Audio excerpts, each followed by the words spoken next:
Aunt Irene. Hello and welcome. Welcome to Input English. Today we're going to talk about Aunt Irene, that is the great aunt of Craig and Bobby. Craig and Bobby knew Aunt Irene because she had come to visit from time to time. She lived several hours away by car, but she would come and visit once or twice a year, so they were familiar with her. One day after dinner, Craig and Bobby were called into the family room to talk. It was Robert who spoke to them about this subject. He said, "Boys, I have some bad news for you." He paused. "You remember Aunt Irene? Aunt Irene passed away yesterday. There's going to be a service for her in 2 days. I won't be able to go, and we've decided that Craig and your mom should go."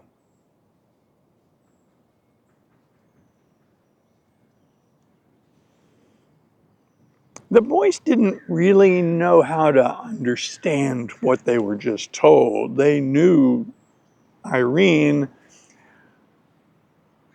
but they were surprised by this news, and they just didn't know what to think about it. They really didn't talk about it much.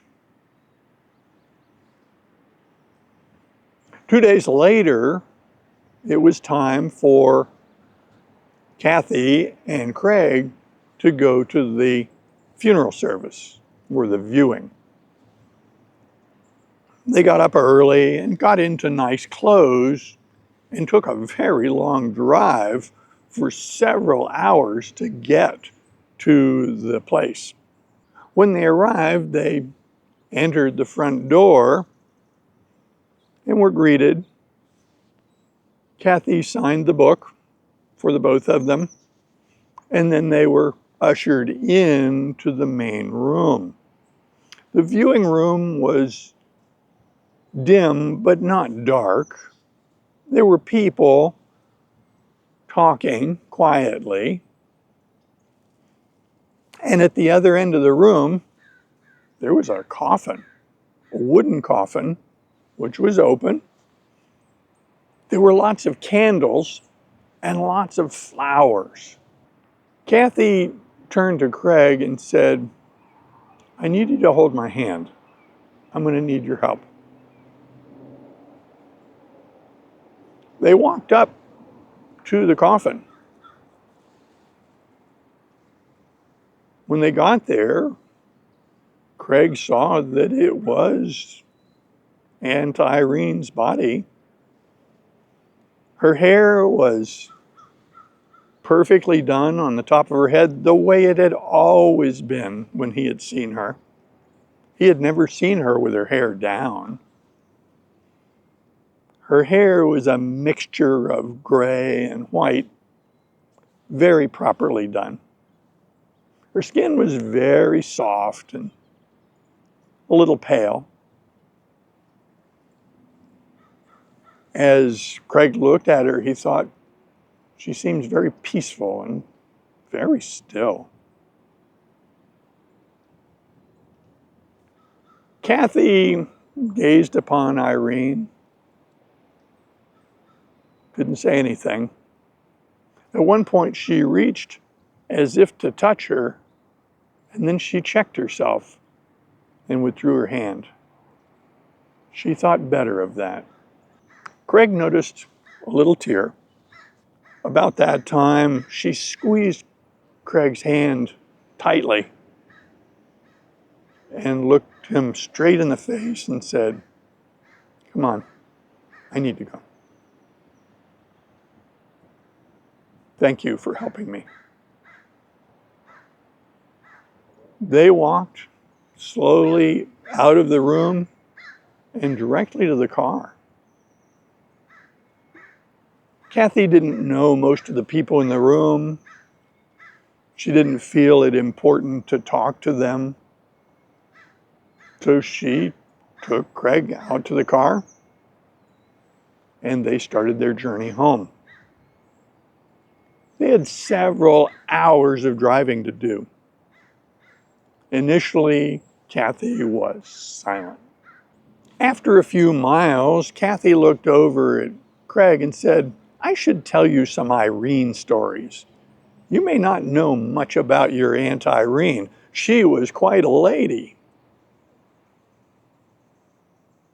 Craig was interested. He indeed did not know a great deal about her. So Kathy started telling the story. She explained that Irene was a school teacher. This Craig already knew.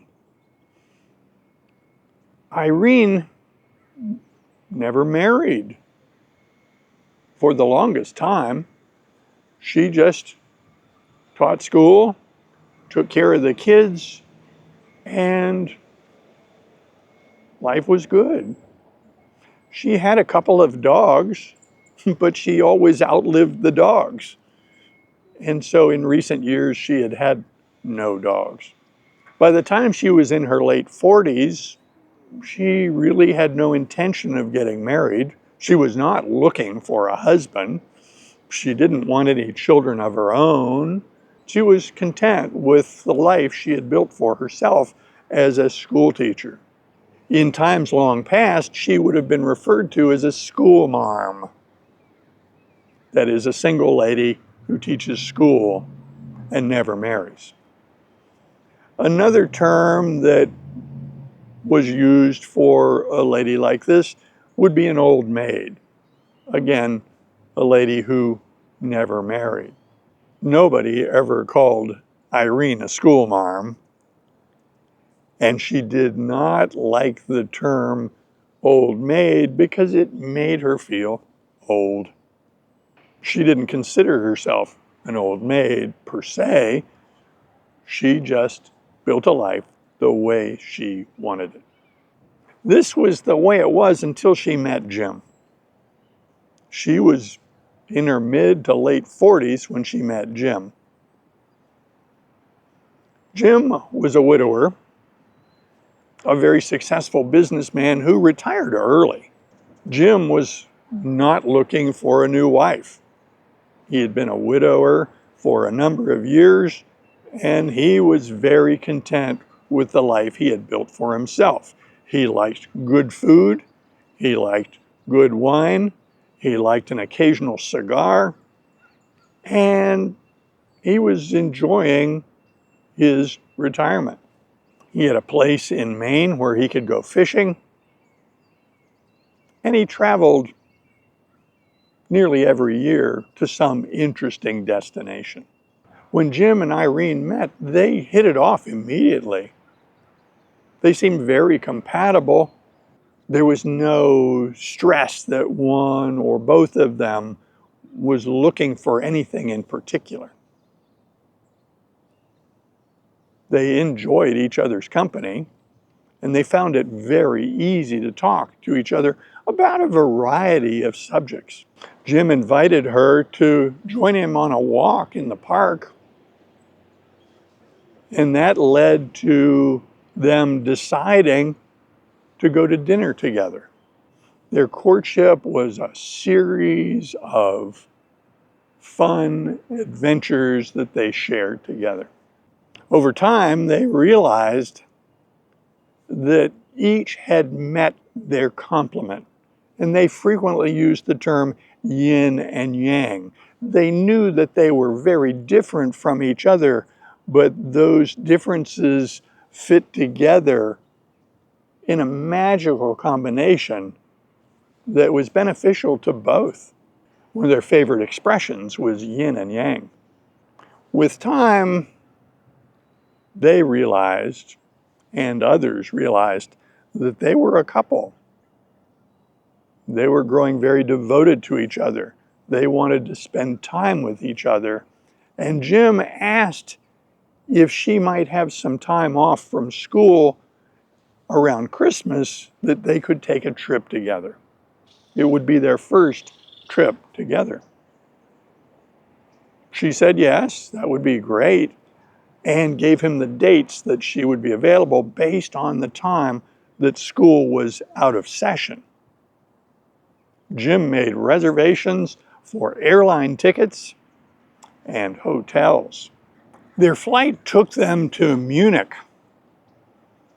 but in Munich they got on a train and went to Salzburg. In Salzburg they had a nice hotel room, and Jim was hoping that the weather would cooperate so that he could show Irene a wonderful time in Salzburg. Well, that cooperation from the weather was quick to arrive. They had a small snowstorm come in overnight the day before they arrived, and it left a nice coating of snow on the ground in Salzburg. When they arrived in Salzburg, it was a winter wonderland. The snow was not deep, it just decorated the city and made it beautiful. They checked into their hotel, and soon it was in the evening. They went to a nice dinner, and then they walked through the old portion of Salzburg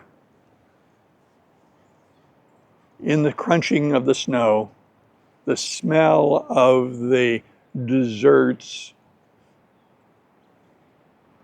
and lots of lights. The trip to Salzburg was the first of many trips that Jim and Irene took together. Irene realized that this was something missing from her life. She had taught school and had found herself a little cocooned. She was in her small world of the school and the community, and she knew that there was a bigger world out there that she really wanted to explore. And this was one of the things that Jim allowed her, was the exploration of extraordinary places. Kathy explained to Craig that over the years, Irene and Jim had experienced wonderful trips to many places, places that Irene never expected to visit. Kathy said it was about 3 years ago, I think, that Jim died suddenly. That left Irene alone. But, you know, she wasn't really lost. She was sad, but she was very grateful for what she had. She had many years with the love of her life and memories beyond any of her expectations. They talked a lot about Irene and Jim and their adventures, and soon they arrived home. They were tired from their trip. Kathy was relieved to have gone to the viewing. She felt she needed to say goodbye to Irene. But now it was time to get back into the household routine and get on with life. That's the end of this episode. I hope you enjoyed it. I invite comments below, and I hope you join us in future videos. See you soon.